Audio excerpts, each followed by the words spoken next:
Hello guys, welcome back to our YouTube channel target with Bhanu. स्वागत है आपका आपके अपने YouTube channel target with Bhanu में। दोस्तों, अगर आप हमारे चैनल पर नए हैं या अभी तक भी आपने चैनल को सब्सक्राइब नहीं किया है तो फटाफट से चैनल को सब्सक्राइब कर लीजिए और बेल आइकन को भी प्रेस कर लीजिए, जिससे हमारे क्लास के नोटिफिकेशन आपके पास पहुँचते रहें।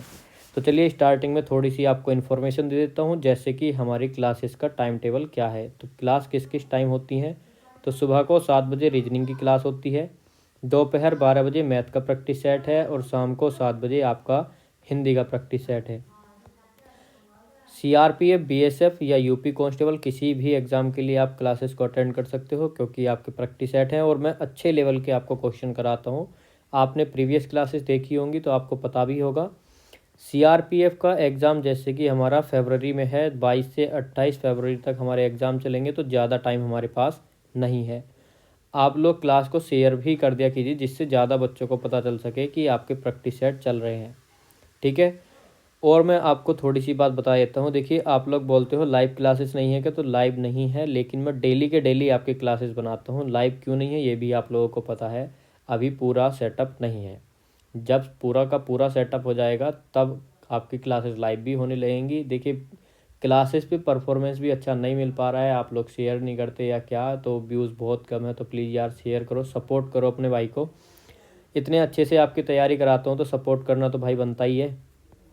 अगर आपको क्लासेस अच्छी लगती हैं तो आप सुपर थैंक्स भी दे सकते हो, उसमें 40, 100, 50 जो भी आपकी इच्छा हो वो दे सकते हो। उससे देखिए सेटअप बनाने के लिए फाइनेंशियली हेल्प मिलेगी, तो सेटअप भी जल्दी तैयार हो जाएगा। आप लोग भी समझ सकते हो, ठीक है ना। आपके डेली होते हैं 25 क्वेश्चन और आज भी आपके 25 क्वेश्चन हैं, और ये 25 के 25 क्वेश्चन वो हैं जो एग्ज़ाम में पूछे गए हैं, यानी कि प्रीवियस पेपर जो होते हैं उन्हीं से मैंने ये वाले उठाए हैं 25 क्वेश्चन। ठीक है। तो आपको भी पता है कि प्रीवियस के हिसाब से अगर हम तैयारी करते हैं तो बहुत अच्छे लेवल की तैयारी होती है। आपको ढूंढने में बहुत टाइम लग जाता है, प्रीवियस यहाँ से उठाओ वहाँ से उठाओ, तो मैं खुद सारा काम खुद करता हूँ। मतलब कि पकी पकाई खिचड़ी आपको खाने मिल रही है, तो थोड़ी सी मुझे भी सपोर्ट कीजिए भाई, इतनी मेहनत कर रहा हूँ। तो पहले क्वेश्चन से स्टार्ट करते हैं। आज का पहला क्वेश्चन क्या है, तो दिया है आपको 101, 123, 147 और 173। तो ये आपको बताना है कि आगे हमारा क्वेश्चन मार्क के स्थान पर क्या आएगा। श्रृंखला दी हुई है, अगली संख्या क्या आएगी। तो देखिए, सबसे पहले क्या करना होता है, हमको देखना होता है डिफरेंस। तो जैसे ही आप यहाँ पर डिफरेंस देखते हो तो आपको डिफरेंस मिलेगा 22 का। उसके आगे देखते हो तो आपको कितने का डिफरेंस दिया है, तो इन्होंने दिया है 24 का। उसके बाद डिफरेंस है 26 का, तो उसके बाद डिफरेंस कितने का होगा, 28 का। तो 173 प्लस 28 तो कितना हो जाएगा, 8, 3, 1। तो एक किसके लास्ट में दिया है, यानी कि बी वाले में, तो कितना आ जाएगा आपका 201। आप ऐड भी कर सकते हो, 8, 3, 11, 17, 2, 19 और 1, 20। ठीक है, 201 आ गया। अगला क्वेश्चन, अगले क्वेश्चन में आपको बताना है कि देखिए, उस विकल्प को चुनिए जो प्रश्न आकृति को प्रतिस्थापित करेगा। यानी कि इस ब्लैंक, इस जो खाली स्थान है ब्लैंक स्पेस में क्या कौन सी आकृति हमारी इनमें से आएगी, इन चार में से। तो मैं आपको बना करके ही दिखा देता हूँ, कलर चेंज करके। वाइट बोलते हो आप तो वाइट से ही कर देता हूँ। देखिए, ये वाली लाइन इधर को पूरी होगी, ये वाली इधर को और ये वाली इधर को। तो आपको पता चल रहा है कि कहीं ना कहीं इस तरह से हमारा तिरछा एन बन रहा है। तो ये वाली आकृति जिसमें भी दी हुई होगी वही हमारा आंसर, तो सी वाला हमारा बिल्कुल करेक्ट आंसर हो जाएगा। अगला क्वेश्चन, अगला क्वेश्चन आपको दिया है कि कुछ बिल्लियाँ बकरी हैं, इंग्लिश और हिंदी दोनों में। तो देखिए, मैं आप लोग बोलते हो कि इंग्लिश इंग्लिश, मैथ के लिए भी बोलते हो कि इंग्लिश में, तो देखिए मैथ का भी सिस्टम बन जाएगा। इंग्लिश का रीजनिंग इंग्लिश में आती है, हिंदी का प्रैक्टिस सेट होता है तो हिंदी में ही रहती है। बस मैथ को मैनेज करना है आपको, तो प्लीज़ मैथ को भी मैनेज कर लीजिए। आगे है, यही क्वेश्चन है आगे। देखिए, उस पर स्पेस नहीं बचा था तो इसलिए इसमें हिंदी हिंदी है। आप पिछले वाले से भी कर सकते हो, इस स्लाइड से, जो आपको सूटेबल लगता है। तो यहाँ पर दिया है कि कुछ बिल्लियाँ बकरी हैं, तो ये हो गई हमारी बिल्ली सी। ठीक है, कैट बना लिया। और कुछ बिल्लियाँ क्या हैं, बकरी, तो ये क्या हो जाएंगी हमारी बकरियाँ। तो कुछ बिल्लियाँ क्या हो गई, बकरी, और सभी बकरियाँ क्या हैं, गाय। तो जितनी भी गोट हैं यानी बकरियाँ हैं, ये क्या हैं, सभी की सभी गाय। क्वेश्चन में क्या पूछा है, क्वेश्चन में पूछा है कि सभी गाय बकरियां हैं। देखिए, कथन हमने बना लिए, जो उसने कथन दिया था। निष्कर्ष आपको बताने हैं कि क्या निष्कर्ष निकलेंगे। तो सभी गाय बकरियां हैं, तो देखिए सभी गाय बकरियां नहीं हैं, सभी बकरियां गाय हैं लेकिन गाय सभी बकरी नहीं है। अगर हमसे बोलता कि कुछ गाय बकरियां हैं तब हमारा करेक्ट हो जाता, लेकिन अब हमारा क्या हो जाएगा, गलत। तो पहला तो निष्कर्ष हमारा दोस्तों नहीं निकलता। दूसरा, कुछ बिल्लियां गाय हैं, तो ये जो बिल्ली वाला है वाइट वाला ये गाय में जा रहा है, तो ये बिल्कुल जा रहा है। तो कुछ बिल्लियां गाय हैं और कुछ गाय भी बिल्लियां हैं, दोनों ही बातें करेक्ट होंगी। तो इस हिसाब से हमारा दूसरा वाला करेक्ट, पहला वाला गलत। तो केवल निष्कर्ष दो निकलता है, तो ऑप्शन नंबर ए हमारा करेक्ट हो जाएगा। देखिए आपको ऐसे नहीं करना कि जैसे आप लगा देते हो कि दूसरा निष्कर्ष निकल रहा है तो बी वाले स्थान पर होगा। आप ऑप्शन को पढ़िए, उल्टा दिया है, दूसरा पहले में और पहला दूसरे में, इस तरह से दिया है। तो पहले दूसरा है तो आपको बी नहीं लगाना है कि दूसरा सही है, आपको पढ़ करके लगाना है कि किस में दिया है निष्कर्ष दो। निष्कर्ष दिया है ए ऑप्शन में, ठीक है, और निष्कर्ष एक दिया है बी ऑप्शन में। तो इस तरह से आपको ध्यान रख के क्वेश्चन को करना है। अगला क्वेश्चन है, चार संख्याएं दी गई हैं जिनमें से तीन किसी प्रकार से एक समान है जबकि एक भिन्न है, यानी बेजोड़ का चयन करें। तो मैंने आपको बताया था कि जब भी इस तरह का क्वेश्चन होता है तो सबसे पहला अपना अटैम्प्ट होना चाहिए डिवाइडेड बाई 3। तीन की डिविजिबिलिटी का रूल लगाना है तो वो क्या होता है, तो देखिए अंकों का योग 7 2 9, 9 6 15, 8 4 12। तो ये तीनों हमारी 3 से डिविजिबल हैं, लेकिन 8 6 14, 14 को हम 3 से डिवाइड नहीं कर सकते। तो 3 हमारी डिविजिबल हैं और एक नहीं है, तो जो नहीं है वो विषम हो जाएगी। तो ऑप्शन नंबर ए हमारा बिल्कुल करेक्ट हो जाएगा। अगला क्वेश्चन दिया है, तो देखिए हिंदी और इंग्लिश दोनों में है। जो इंग्लिश वाले हैं वो इंग्लिश से कर लीजिए, मैं आगे अगली स्लाइड पर चलता हूँ क्योंकि यहाँ पर स्पेस नहीं है। अगली स्लाइड में दिया है कि ए बी सी डी और ई और एफ 6 मित्र हैं, एक लंबी बेंच पर बैठे हैं। तो देखिए एक लंबी बेंच बना ली। अब देखिए हर किसी क्वेश्चन को करने के लिए हमको दो अपने डायग्राम बनाने होंगे कि किसके हिसाब से करेक्ट होगा। हमसे क्या बोला है कि ई और एफ केंद्र में बैठे हैं, तो देखिए ई और एफ ये कितनी सीट हो गई, 4 और 2 6, 6 सीट बना लेते हैं। ये 6 सीट हो गई। ई और एफ केंद्र में है तो ई इधर हो गया, एफ इधर हो गया। हो सकता है ई इधर हो और एफ इधर हो, तो दो डायग्राम बन गए, कोई सा भी हो, किधर भी हो सकता है। आगे दिया है ए और बी दो छोरों पर बैठे हैं, तो अगर मान लिया एक बार ए इधर है तो एक बार ए इधर हो जाएगा। लेकिन इस हिसाब से हमारा दो डायग्राम और बनेंगे, वो कैसे, देखिए ये वाली लाइन मैंने आपको बना दी, समझा देता हूँ कि कैसे बन सकते हैं। तो हमको सारी पॉसिबिलिटी देखनी है। मान लीजिए इस हिसाब से इसके जैसा दूसरा कैसे बनेगा, तो एफ इधर है, ई इधर है, तो हो सकता है ए और बी ऐसे हो। अब आप बोलोगे कि इस तरह का डायग्राम ये रहा, लेकिन आप देखिए कि ए के साथ ई है और यहाँ पर ए के साथ एफ है, यानी कि ये डायग्राम भी हमारा बन सकता है। जब ये बन सकता है तो एक डायग्राम और बन सकता है, वो कैसे, तो देखिए मैं वो भी दिखा देता हूँ। मैं एक से भी कर दूंगा लेकिन आपको समझाने के लिए बता रहा हूँ। यहाँ पर एक बार एफ इधर रखा था तो एक बार एफ और ई रखिए इधर। अब आप बोलोगे कि ये तो इस जैसा हो गया, लेकिन इसमें ए इधर रहेगा और बी इधर रहेगा, तो क्या ए जैसा है यानी इस जैसा है, तो बिल्कुल नहीं है। इस वाले में बी के साथ ई है और इस वाले में बी के साथ एफ है, तो चार के चार हमारे अलग अलग हैं।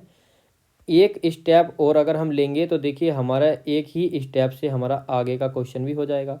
दो डायग्राम हमारे यहाँ से कट जाएंगे, वो कैसे, सी यहाँ पर दिया है सी ए के निकटतम बाएं।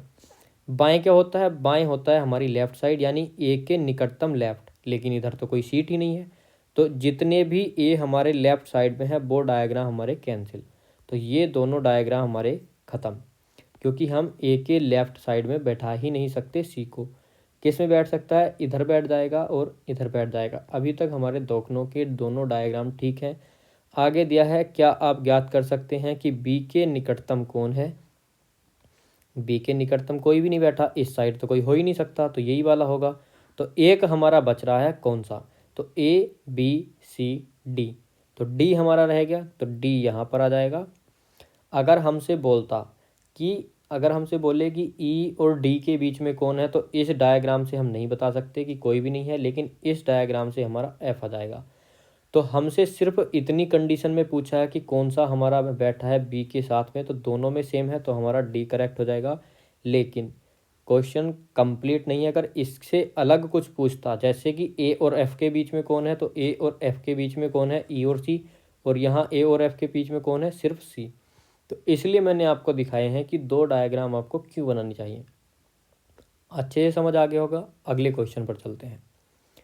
अगला क्वेश्चन है 144, 12, 576। तो जैसे ही आपने 12 और 144 देखा तो मैंने आपको बोला था कि 20 तक वर्ग आपके पक्के याद होने चाहिए और 20 तक ही आपको घन याद होने चाहिए। अगर 20 तक नहीं तो 15 तक तो कन्फर्म होने ही चाहिए। तो जैसे ही आप देखोगे 144 और 12, अगर आपको वर्ग याद है तो आप समझ जाओगे कि 12 का वर्ग 144 होता है। तो 576 किसका होगा, तो डायरेक्टली आप लगा दोगे 24, अगर आपको याद है तब। लेकिन अगर याद नहीं है तो आप देखिए, जो प्लेस वैल्यू होती हैं डिजिट से, जब आप डिजिट से करते हो तो यहाँ पर या तो 4 के वर्ग में 6 आएगा या 6 के वर्ग में 6 आएगा। इन दो ऑप्शन में आप मल्टीप्लाई करके देख लेना, 24 का वर्ग और 26 का वर्ग। अगर वर्ग आपको निकालने नहीं आते तो मैं आपको बता दूंगा ट्रिक के साथ, कमेंट सेक्शन में आप लोग बता देना। अगला क्वेश्चन है कि select the option that is analogue to the given pair. तो उस विकल्प का चयन कीजिए जो दिए गए युग्म के समरूप है। जैसे हृदय, तो हृदय क्या होता है, हृदय रोग विज्ञान। अब हमको बताना है कि इसके समरूप कौन सा होगा। तो क्या बोल सकते हो, स्टडी ऑफ हार्ट क्या कहलाएगा हमारा, कार्डियोलॉजी। अगर हम बात करें स्टडी ऑफ प्लांट, तो स्टडी ऑफ प्लांट क्या कहलाता है, तो आपको पता होना चाहिए। अगर आपको पता है तो ही आप कर पाओगे, अन्यथा आप नहीं कर पाओगे। तो स्टडी ऑफ प्लांट क्या होता है दोस्तों, तो ये हो जाएगा हमारा बोटनी। तो ये हमारा गलत हो गया, यहाँ पर दे रखा है जूलॉजी। तो स्टडी ऑफ प्लांट क्या होता है, यानी कि पादपों का अध्ययन, जो बोटनी होता है। अगर हमसे पूछे कि स्टडी ऑफ फंगी, फंगी क्या होते हैं, शैवाल, तो ये क्या होता है, ये होता है हमारा माइकोलॉजी। मैं आपको लिख के भी दिखा देता हूँ, माइकोलॉजी। तो ये भी हमारा गलत हो गया, आप देख सकते हो। अब हमसे पूछता है कि पहले देखिए स्टडी ऑफ वायरस। अगर हम देखते हैं स्टडी ऑफ वायरस तो क्या हमारा वायरोलॉजी होगा या नहीं होगा। अगर ये हमारा करेक्ट है तो यही हमारा करेक्ट हो जाएगा। तो देखिए, जब भी आप देखोगे कि स्टडी ऑफ वायरस क्या होगा तो वायरोलॉजी कहलाएगा। लेकिन स्टडी ऑफ डिजीज़, तो स्टडी ऑफ डिजीज़ यानी कि जो आपकी बीमारियां होती हैं, रोग की स्टडी, क्या अस्पताल कहलाएगी, तो आप बोलोगे नहीं, अस्पताल में तो हमारा इलाज होता है। लेकिन डिजीज़ की स्टडी क्या कहलाती है दोस्तों, ये कहलाती है एपिडेमियोलॉजी। ठीक है, एपिडेमियोलॉजी, एपिडेमियोलॉजी। अगर स्पेलिंग में कोई एरर हो तो भाई उसके लिए सॉरी, बस आपको बता रहा हूँ, ईपीआई होगा, ईपीआई, एपिडेमियोलॉजी। आप समझ सकते हो, मैंने सारी चीज़ें आपको बता दी, अच्छे से आपको डिफाइन भी कर दिया कि कौन सा हमारा यहाँ पर करेक्ट है, कौन सा इनकरेक्ट। तो सिर्फ एक ही सही है हमारा, वायरस की स्टडी वायरोलॉजी, प्लांट की स्टडी बॉटनी, फंगी की स्टडी कहलाएगी हमारी, क्या कहलाएगी, माइकोलॉजी। स्टडी ऑफ डिजीज भी आपको बता दिया। अगला क्वेश्चन दिया है कि पॉलिटिकल को इस तरह से लिखा गया है तो सोशल को कैसे लिखा जाएगा। तो चलिए, मैंने आपको बताया था कि सबसे पहले आपको जो भी हमारा दिया है उसको लिख लेना है इस क्रम में, यानी ऊपर नीचे करके आपको लिख लेना है, QNM HUHDZM, सारी की सारी चीज़ें लिख ली। अब यहाँ पर देखना है कि हमारा, देखिए क्या हमसे हमारी ट्रिक फॉलो हो रही है। तो चलिए मैं आपको दिखा देता हूँ क्या फॉलो हुआ है। तो देखिए, P के बाद जब आप +1 करोगे तो क्या आएगा, Q। O के बाद जब आप -1 करोगे तो क्या आएगा, N। फिर से L में +1 करोगे तो क्या आएगा, M। कोड से भी आप कर सकते हो, L के बाद M आता है इस तरह से, या कोडिंग कर लीजिए कि P का कोड क्या होता है, O का कोड क्या होता है, ऐसे। तो कुल मिलाकर के जो हमारी सीरीज फॉलो हो रही है वो हो रही है +1 -1 +1 -1। अब हमको दिया है सोशल। अब सोशल में हम देखें तो सबसे पहले +1 करना होगा, तो क्या आएगा हमारा, T। तो T सिर्फ और सिर्फ एक ऑप्शन में दिया है, ऑप्शन नंबर D में, तो D हमारा करेक्ट हो जाएगा। आगे देखें कि क्या हमारा पूरा सही है, तो O में जब -1 करेंगे N आएगा, C में +1 करेंगे D, I में -1 करेंगे तो H आ जाएगा, A में +1 B, और L में -1 तो K। TNDHB के तो क्या हमारा करेक्ट है, तो सभी बोलेंगे कि हाँ करेक्ट है। अगला क्वेश्चन, अगला क्वेश्चन आप पढ़ लीजिए, हिंदी और इंग्लिश में दोनों में है, स्पेस नहीं है, तो अगली स्लाइड पर देखिए ओनली हिंदी है, तो यहाँ से कर लेते हैं। तो हमको दिया है PQRSTU एक वृत्ताकार मेज के चारों ओर केंद्र के सम्मुख बैठे हैं। तो ये है हमारी वृत्ताकार मेज, ये वाली। अब है पूरी वृत्ताकार, तो हाँ अब बिल्कुल ठीक है। वृत्ताकार मेज कितने मित्र हैं, तो 6 मित्र हैं। 6 प्लेस बना लीजिए, 1 2 3 4 5 6। दूसरे में भी बना लेते हैं, 1 2 3 4 5 6। तो दोनों में 6 6 हमारे प्लेस हो गए। हमसे बोला है ST के बाएं तीसरे, तो चलिए बना लेते हैं। S जो है इधर बनाते हैं, ST के बाएं तीसरे। तो T के बाएं बोला है हमसे, यानी कि वृत्ताकार मेज की तरफ इनका मुंह है, तो पहला ये यहाँ पर बैठेगा हमारा T। तो T के लेफ्ट साइड में थर्ड प्लेस पर क्या है, S। पहला, दूसरा और तीसरा, तो बिल्कुल सही बिठा दिया हमने। आगे क्या दिया है हमको, यहाँ पर भी देखिए अगर इस स्थान पर उठाते हैं तो इसमें भी सेम टू सेम बैठेगा। आगे दिया है RT और U के बीच में नहीं है, जो हमारा R होगा वो T और U के बीच में नहीं है। आगे दिया है SR का निकटतम पड़ोसी नहीं है, तो ना ही R यहाँ आ सकता है, ना ही R यहाँ आ सकता है। इसमें भी ऐसे ही होगा, सेम कंडीशन, R यहाँ पर भी नहीं, R यहाँ पे भी नहीं। आगे दिया है QT के दाएं से दूसरे, T के दाएं दूसरा, तो यहाँ पर क्या आ जाएगा, Q। तो यहाँ से हमारी R की कंडीशन ख़त्म, तो यहाँ पर हमारा फिक्स Q बैठेगा। आगे क्या दिया है हमको प्यारे दोस्तों, दाएं से दूसरे स्थान पर बैठा है, U और Q के बीच में कौन है। अब देखिए, अब बताना है कि U और Q के बीच में कौन है। आगे हमको कोई भी कंडीशन नहीं दी, हमारे 3 स्थान खाली हैं। वो कैसे, R यहाँ नहीं आ सकता, तो यहाँ रख दीजिए। अब हमने इस वाले चित्र में या इस वाले डायग्राम में यहाँ रखा है, तो इस वाले में यहाँ रख दीजिए। हमारी कितनी कंडीशन बची, तो R यहाँ पर सेट हो गया, तो यहाँ से भी ख़त्म कर दीजिए। अब हमारे 2 बचते हैं, एक प्लेस ये रहा, एक प्लेस ये रहा, ठीक है। अब कौन सा कहाँ पर बैठना है, कितने बच रहे हैं, 2 2 ही हमारे स्थान बच रहे हैं। बचा कौन कौन है, देखिए एक तो P रह गया, और कौन सा रह गया, PQRSTU। P और U हमारे शेष बच रहे हैं। हमारी कंडीशन थी T और U के बीच में नहीं होना चाहिए, तो R T और U के बीच में, यानी कि U 100% यहाँ नहीं हो सकता, तो कहाँ हो सकता है, U यहाँ हो सकता है। तो P कहाँ बैठेगा, तो P बैठेगा यहाँ पर। एक तो कंडीशन ये हो गई। अब इसमें देखिए P और U बच रहे हैं, तो या तो P यहाँ पर आएगा या P और U यहाँ पर आ जाएगा। इसमें दोनों ही कंडीशन हमारी फॉलो हो जाएंगी। तो आप बोलोगे कि क्या R U और T के बीच में है, तो R U और T के बीच में नहीं है, तो ये भी फॉलो करता है, ये भी फॉलो करता है। अब देखिए उसमें हम 2 प्लेस में कंफ्यूज हैं, हालांकि वो भी हमारा डायग्राम सही है, लेकिन इसमें सारी फुलफिल हो गई कंडीशन।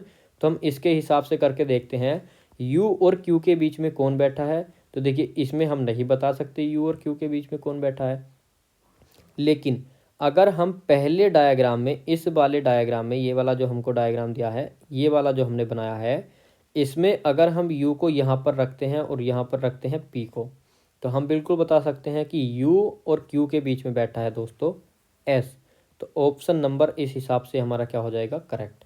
हालांकि कोई भी और इससे अलग कंडीशन बन सकती है एक, लेकिन आंसर हमारा ठीक नहीं बैठा, लेकिन एक कंडीशन से हमारा आंसर ठीक बैठा और S। बाकी कुछ भी बना लीजिए, या तो S बैठेगा या कोई सा भी नहीं बैठेगा, इनमें से कोई नहीं आएगा, तो हमारा S ही करेक्ट होगा। आप बना करके भी देख सकते हो। अगला क्वेश्चन है, अगले क्वेश्चन में हमको दिया है सभी महिलाएं लड़कियां हैं, यहाँ पर स्पेस नहीं है, अगली स्लाइड। तो क्वेश्चन वही है, स्लाइड चेंज कर ली है, तो बताना है सभी महिलाएं लड़कियां हैं। तो सभी महिलाएं, तो महिलाएं बना दी, और सभी महिलाएं क्या हैं, लड़कियां हैं। तो ये सभी महिलाएं कहाँ आ गई, लड़कियां।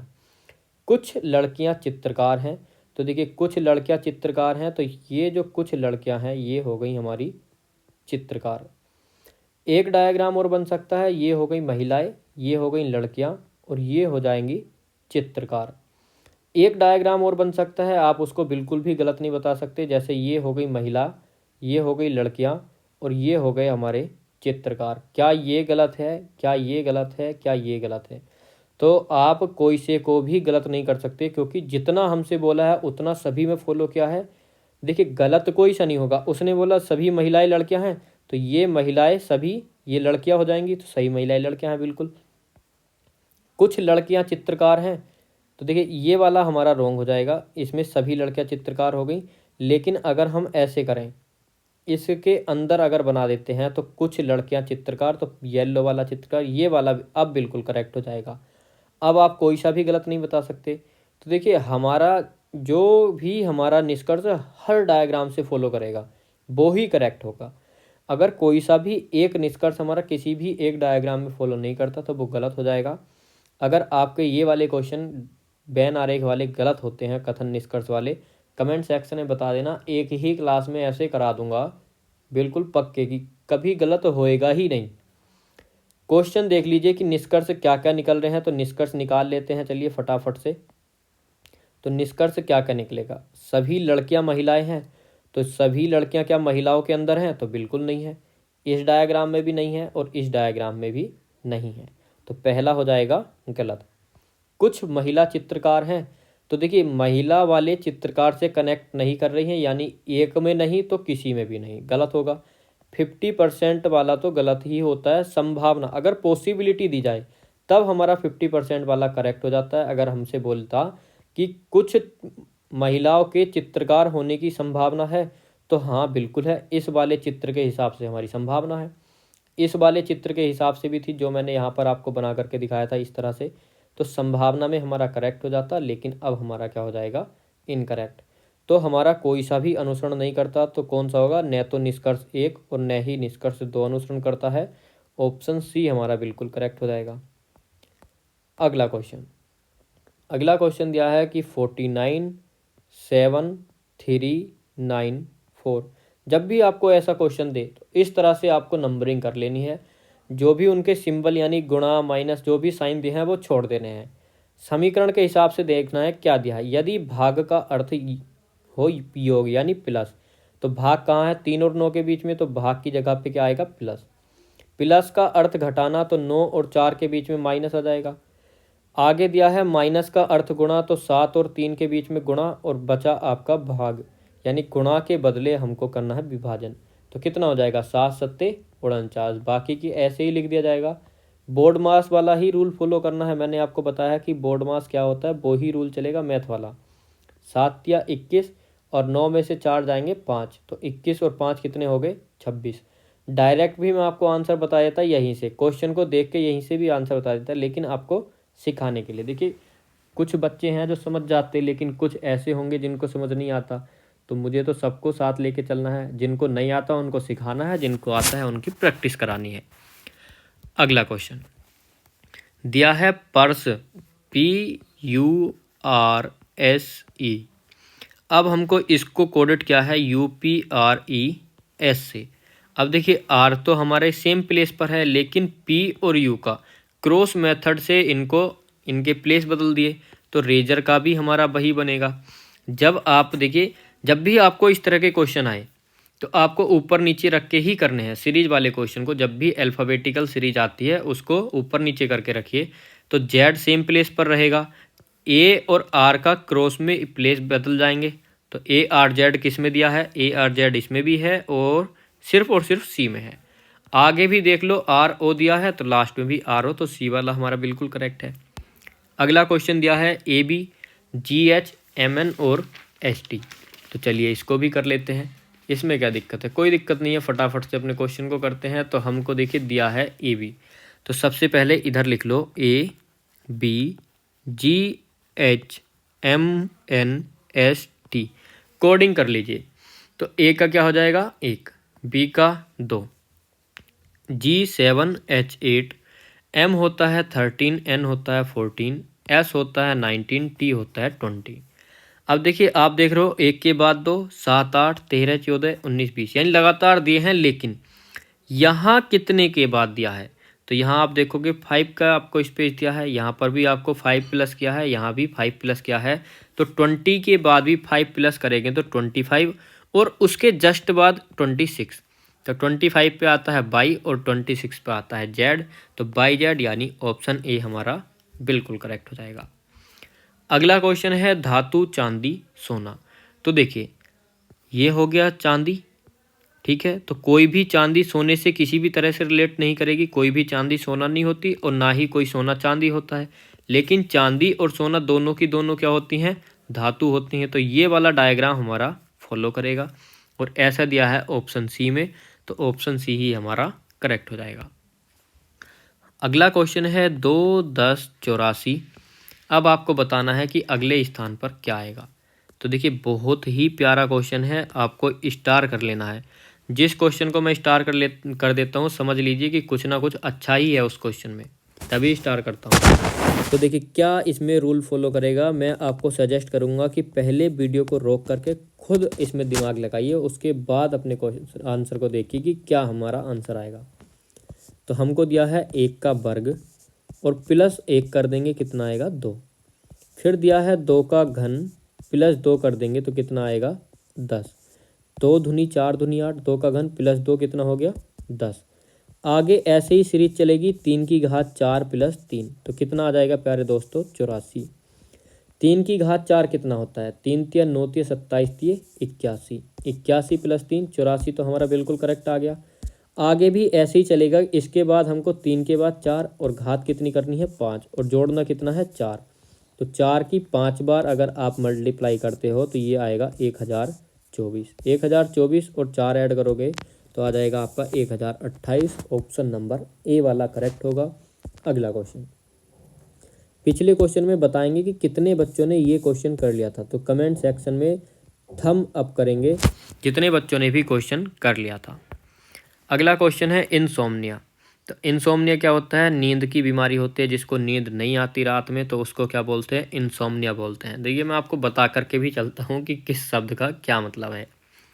हमको दिया है कि दर्पण प्रतिबिंब ज्ञात कीजिए। तो दर्पण प्रतिबिंब यानी दर्पण कहाँ है, यहाँ पर अगर आपको दर्पण बना करके भी नहीं दिया तो वो बताएगा, लिख के बताएगा कि किधर है, दाईं ओर यानी कि राइट साइड में। तो राइट साइड हमारी ये है। तो दर्पण प्रतिबिंब में बताना है इस तरह से कि हमारा इंसोम्निया का क्या हो जाएगा। तो जब भी प्रतिबिंब वाले क्वेश्चन आपसे पूछता है तो मैं आपसे बोलता हूँ कि सबसे पहले वो देखिए, अगर दर्पण प्रतिबिंब बोला है तो वाटर इमेज निकाल दीजिए। अगर मिरर इमेज पूछा है तो वाटर इमेज को कैंसिल कीजिए। तो जैसे ही आप देखोगे तो सबसे पहले आप देखोगे कि हमको कहाँ दिया है, तो सी ऑप्शन और डी ऑप्शन दोनों हमारी वाटर इमेज है, तो इसको खल्लास। अब हमारा देखिए क्या बनेगा, सबसे पहले ए आएगा, ए के बाद आई ऐसा ही रहेगा सेम टू सेम, एन हो जाएगा हमारा उल्टा। तो एन हमारा उल्टा हो जाएगा, तो देखिए जिसमें भी एन सीधा दिया है वो हमारा गलत हो जाएगा। तो एन हमारा इसमें सीधा दिया है बी ऑप्शन में, तो ऑप्शन नंबर ए हमारा करेक्ट होगा। अगला क्वेश्चन हमको दिया है टेरेस को लिखा है 70 और बैल्कनी को किस प्रकार लिखा जाएगा। तो सबसे पहले टेरेस को कोडिट कीजिए, TERRACE। तो टी का कोड होता है, टी हो गया 20, ई हो गया हमारा 5, आर होता है 18, यहाँ पर भी आर 18, ए होता है 1, सी होता है 3 और ई होता है 5। तो देखिए सबसे पहले 5 और 5 कितने हो गए हमारे 10 हो गए, या आप डायरेक्टली जोड़ लीजिए 5 3 8 9 8 17 17 8 कितने हो गए 25 25 5 30, 0 हासिल के 3, 2 और 2 4 3 कितने हो गए 7। तो 70 आया, कोड क्या है 70। तो सभी के कोड को ऐड करना है, सभी की कोडिंग करके उनको जोड़ देना है। जैसे यहाँ पर दिया है BALCON बाई, बी का कोड कितना होता है 2 प्लस 1 प्लस। अब हमको बताना है एल का कोड कितना होता है, तो 12 होता है, सी का कोड 3 होता है, ओ का कोड 15 होता है, एन का कोड कितना होता है, तो एन होता है 14 और बाई होता है 25। इन सबको अगर हम ऐड करते हैं तो 2 और 1 3 और 3 और 3 6, तो ये हो गया 6, 12 और 6 कितने हो गए 18, 15 और 25 अगर हम ऐड करते हैं तो कितने आएंगे 40 और प्लस में आना है हमारा 14। तो 8 और 4 मिलकर के बनाएंगे 12, तो जिसके लास्ट में भी 2 है वही आंसर। तो 72, 40 14 और 18 कितना आ गया 72। डिजिट से कर लेते हैं हम। देखिए मैंने आपको बताया है कि प्लेस वैल्यू, जो डिजिट की प्लेस वैल्यू होती है उससे अगर आप क्वेश्चन करते हो तो बहुत आसान हो जाता है। इकाई अंक देख करके कर लीजिए। अगला है कि बेजोड़ का चयन करना है। तो बेजोड़ का चयन सबसे पहले आप क्या करते हो, कोडिंग करते हो। लेकिन मैं आपको बताऊंगा कि कोडिंग करने से पहले बेजोड़ में अगर अल्फ़ाबेट है तो सबसे पहले देखिए वोवल और कॉन्सोनेंट। वोवल और कॉन्सोनेंट चेक कीजिए तो आप देखोगे कि ए में तो कॉन्सोनेंट है, बाकी तो वोवल है। ए ई आई, ओ U A, I O you, सभी के सभी वोवल हैं लेकिन एक में नहीं है और हमको ओड बताना था, तो हमारा ऑप्शन ए ही करेक्ट हो जाएगा। कोडिंग करके देख लीजिए, कोडिंग से कोई भी बेनिफिट आपको नहीं मिलेगा। जैसे 6, 7, 8 कोई कोडिंग नहीं, 1, 5, 9 तो यहाँ पर आपको दिख रहा है कि लगातार सीरीज चल रही है, 6, 7, 8 यानी लगातार रखे हैं। लेकिन यहाँ पर +4 +4, तो आप ऐसे देख सकते हो कि 6 + 1 यानी यहाँ पर +1, यहाँ पर +1, यहाँ पर +4, यहाँ पर +4, तो यानी इक्वल सम हो रहा है। तो क्या हमारा इसमें भी इक्वल सम है? तो IOU कितना हो जाएगा? 9, 15 और यू का कोड है हमारा 21, तो कितना हो गया? 9, 6, 15 और 6, 5, 11। तो यहाँ पर कितना है? यहाँ पर भी इक्वल वैल्यू चल रही है। लेकिन क्या OUA में हमारी इक्वल वैल्यू है? तो यहाँ पर 15 और 21 और 1, तो यहाँ पर हमारी इक्वल सेम वैल्यू नहीं चल रही। तो अगर आप इस हिसाब से देखते हो तो आपका डी होगा। लेकिन कभी भी ये वाला तरीका मत लगाना। मैं आपको देखिए सारी कंडीशंस बता रहा हूँ। जो लोग ये बोलते हैं कि आपने गलत पढ़ा दिया कि ये तरीका भी फॉलो कर रहा था, तो देखिए 2 तरीके भी फॉलो करते हैं। जिन बच्चों के दिमाग में है कि डी लगाएं, तो मैं उनको बता दूं कि ऐसे क्वेश्चन आपके एग्ज़ाम में भी आते हैं, लेकिन सबसे पहले आपको लगानी होती है ईजी मेथड, सबसे आसान वाला। अब देखिए जब हमको मिल रहा है कि वोवेल और कॉन्सोनेंट वाला बिल्कुल करेक्ट है, तो क्यों ना हम वो आसान वाला मेथड लगाएं यहाँ पर। लेकिन आप लोग अगर सोचते हो कि ये वाला क्यों नहीं, तो सबसे पहली कंडीशन तो ये है कि आयोग आपका कर देगा गलत। कंडीशन हो गई आपकी 1 कि आयोग गलत करेगा। अब देखिए क्यों करेगा वो भी मैं आपको बता दूं। क्योंकि यहाँ पर अगर देखिए सभी में +4 हो रहा था या +1 होता, तब तो आपका बिल्कुल सटीक था। लेकिन यहाँ पर क्या हो रहा है, देखिए अलग अलग ऐड हो रहे हैं लेकिन दोनों जगह समान तरीका ये भी फॉलो करता है। आगे क्वेश्चन आएगा उसमें देख लेना। लेकिन जो प्रीफ्रेंस देने वाली बात होती है, प्रीफ्रेंस दिया जाता है आसान वाले को। तो देखिए समझाने के लिए थोड़ा समझा देता हूँ आपको, वरना क्वेश्चन डायरेक्टली बताया था मैं। तो देखिए आप इसमें ए करें या डी, ये आपका कन्फ्यूज़न है, तो हमेशा आप वोवल और कॉन्सोनेंट वाले को प्रीफ्रेंस देना, जो सबसे आसान मेथड होता है। इसीलिए मैं बोलता हूँ कि सबसे पहले प्लस और माइनस करके देखो सीरीज में, उसके बाद आप मल्टीप्लाई और डिवाइड करके देखो। तो सबसे आसान तरीके ये होते हैं। फिर ऐड कम करना, यानी कि वर्ग करके जोड़ना, वर्ग करके घटाना, फिर ये वाले रूल फॉलो करना। ठीक है। अगला क्वेश्चन है, डिटेक्ट दिया है, परसीव दिया है, इग्नोरेंस दिया है, ऑब्जर्व दिया है। तो ऑब्जर्व क्या होता है? तो ऑब्जर्व होता है किसी चीज़ का निरीक्षण करना। डिटेक्ट क्या होता है? किसी चीज़ का पता लगाना, डिटेक्ट करना कि वो चीज़ हमने डिटेक्ट कर ली। परसीव क्या होता है? कि बहुत ही बारीकी से किसी चीज़ की खोज करना या क्या करना, तो अध्ययन करना किसी चीज़ का बहुत ही बारीक यानी विशिष्ट रूप से किसी चीज़ की जांच पड़ताल करना परसीव कहलाता है। लेकिन इग्नोरेंस क्या होता है? लापरवाही होती है। अनज्ञान होता है कि इग्नोरेंस यानी कि अज्ञान। ठीक है, तो सी ऑप्शन हमारा करेक्ट हो जाएगा। ये तीनों कहीं ना कहीं सिनोनिम्स हैं, लेकिन डी से हमारा कोई भी मतलब यहाँ पर नहीं बनता। तो ऑप्शन नंबर क्या हो जाएगा प्यारे दोस्तों? सी हमारा यहाँ पर करेक्ट हो जाएगा। अगला क्वेश्चन है, आप इंग्लिश और हिंदी में पढ़ लीजिए, अगली स्लाइड पर कराते हैं। 5 व्यक्ति हैं PQRST, 1 स्थान, 2 स्थान, 3 स्थान, 4 स्थान, 5 स्थान, 5 बना लिए। टी एक समाचार पत्र पढ़ रहे हैं, यानी कि PQRS और टी एक समाचार पत्र पढ़ रहे हैं। जो इसे सबसे पहले पढ़ता है वह टी को देता है, यानी कि इस वाले बंदे ने समाचार पत्र पढ़ के दूसरे वाले को दिया टी को। ठीक है, ये पहला था, हमको पता नहीं पहला कौन था। जो सबसे अंत में पढ़ता है उसने इसे आर से लिया था, तो यानी कि जिस 5 नंबर ने किससे लिया था? आर से लिया था। क्यू इसे पढ़ने वाला पहला या अंतिम व्यक्ति नहीं है, तो क्यू ना ही यहाँ आएगा ना ही यहाँ आएगा, सिर्फ एक स्थान बचा ये वाला, तो यहाँ पर क्यू आ गया। पी और आर के बीच में 2 पाठक हैं, अगर हम यहाँ पर पी रखते हैं तो पी और आर के बीच में कोई भी नहीं आ रहा, तो पी और कहाँ हो सकता है, या तो यहाँ हो सकता है। तो क्या पी और आर के बीच में दो पाठक हैं, तो टी और क्यू दो पाठक हैं, यानी पाठक पढ़ने वाले। तो अब कौन सा बचता है, लास्ट बचता है हमारा एस। तो एस आ जाएगा सबसे लास्ट में। हमसे पूछा है समाचार पत्र पढ़ने वाला तीसरा व्यक्ति, तो तीसरा व्यक्ति कौन है, क्यू। तो ऑप्शन नंबर बी हमारा करेक्ट हो जाएगा। अगला क्वेश्चन है क्वेश्चन नंबर 21। यहाँ पर आप लोगों को बताना है कि एक वर्गाकार सीट है, ये रही आपकी सीट, बिंदुदार रेखा पर मोड़ने पर स्वरूप क्या होगा। तो देखिए इसको बिंदुदार रेखा पर नहीं मोड़ना है, ये वाली बिंदुदार बननी चाहिए थी लेकिन बाहर वाली बना दी।